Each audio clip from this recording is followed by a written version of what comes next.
संपत्ति का लालच किसी को इस कदर हैवान बना सकता है, ये किसी ने नहीं सोचा होगा। मकान जमीन का लालच इस कदर हो गया कि गोद ली गई बेटी ने रिश्तों का कत्ल कर डाला।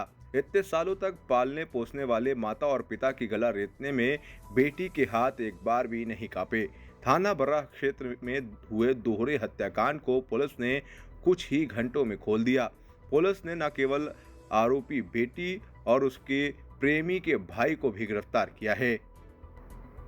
आपको बता दें कि पुलिस से हुई पूछताछ में आरोपी आकांक्षा ने बताया है कि मुन्नालाल और राजदेवी उसके असली माता पिता नहीं हैं। इसकी जानकारी उसे कुछ साल पहले हुई।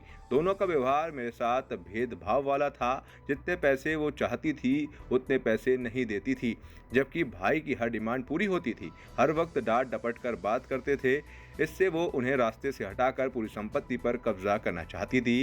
ये बात उसने अपने प्रेमी राहुल और उसके भाई रोहित को बताई। इसके बाद ही हत्या की साजिश रच डाली। जो डबल मर्डर की घटना हुई थी, जिसके अंदर एक बुजुर्ग दंपति को धारदार हथियार से मार दिया गया था। पुलिस तत्काल मौके पर पहुंचे, हमारे वरिष्ठ अधिकारी मौके पर पहुंचे और जब सबसे पूछताछ करी, घटनास्थल का निरीक्षण किया, फॉरेंसिक की टीम गई, तो उसे यही स्पष्ट हुआ था कि ये संभवतः जो घटना घटित हुई है वो परिवार के अंदर ही हुई। इनिशियली 2 लोगों को, जो लड़का था उसके सालों को नामजद किया गया, जो कि फतेहपुर के रहने वाले थे और उन पे आरोप यह था कि उसका अपना पत्नी से विवाद चल रहा था और इसी के मद्देनज़र उन दोनों जो उसके साले थे उनको नामित किया गया।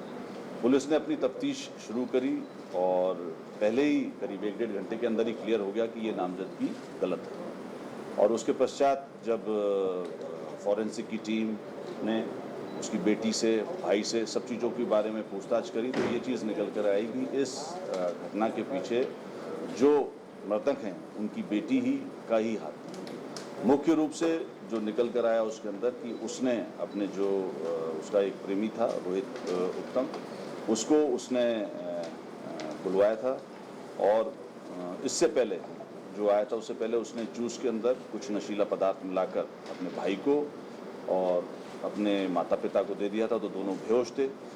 जब दोनों बेहोश हो गए उसके पश्चात उसने उसको दरवाज़ा खोल के बुला लिया और धारदार हथियार से दोनों की हत्या कर दी। जो लड़का था वो ऊपर छत पे सोया हुआ था। इनिशियली इन लोगों की जो तफ्तीश में आया कि इनकी प्लानिंग थी कि शायद लड़के की भी हत्या कर दें, लेकिन चूंकि बगल की छत जो जुड़ी हुई थी वहाँ पे 3-4 लोग सोए हुए थे, तो ये उन्होंने इस विचार को त्याग दिया और उसको जो नशीला पदार्थ था उसके अंदर और नशीला पदार्थ देने की कोशिश की गई, जिससे कि वो उससे रुक जाता। इसमें 2-3 पहलू इसको करने का प्रयास किया गया। पहला प्रयास ये किया गया कि तीनों की हत्या कर दी जाए, जिससे कि एक और लूटपाट का एक प्रारूप दिया जाए। दूसरा, जब ये नहीं हुआ तो हमने उसकी जो मोबाइल और वो चीज़ को चेक किया तो उसके अंदर ये भी निकल कर आया कि लड़की ने एक व्हाट्सएप बनाया हुआ था, जिसके अंदर ये उसने स्पष्ट लिखा हुआ था कि उसके मतलब वो माता पिता की तरफ से कि वो आत्महत्या कर रहे हैं क्योंकि उनका लड़के से विवाद हो गया। तो दूसरी प्लानिंग ये थी कि वो जहर से उनकी डेथ हो जाती और लड़का भी जहर खा लेता, तो ये विवाद में इस तरीके से शो करते हैं। और मुख्य रूप से जो चीज़ इसमें निकल कर आई है, इसके अंदर प्रॉपर्टी का ही रीज़न है और वो इनकी सौतेली लड़की थी, मतलब गोद ली हुई थी। पूरी टीम जो बर्रा की टीम थी और हमारे डीसीपी और अन्य जो क्राइम ब्रांच की टीम थी उनके द्वारा ये कार्य किया गया और घटना को मुश्किल से 12 घंटे से कम के समय में इसको अनावृत किया गया। मेरी तरफ से पूरी टीम को 50,000 का इनाम दिया गया। एक चीज़ और जो मैं बताना चाहूँगा कि इसका जो दूसरा भाई था वो भी इनसे टच में था और एक टीम हमने मुंबई रवाना की और उसको भी मुंबई में हिरासत में ले लिया गया है, जिसका कि इसके अंदर रोल था।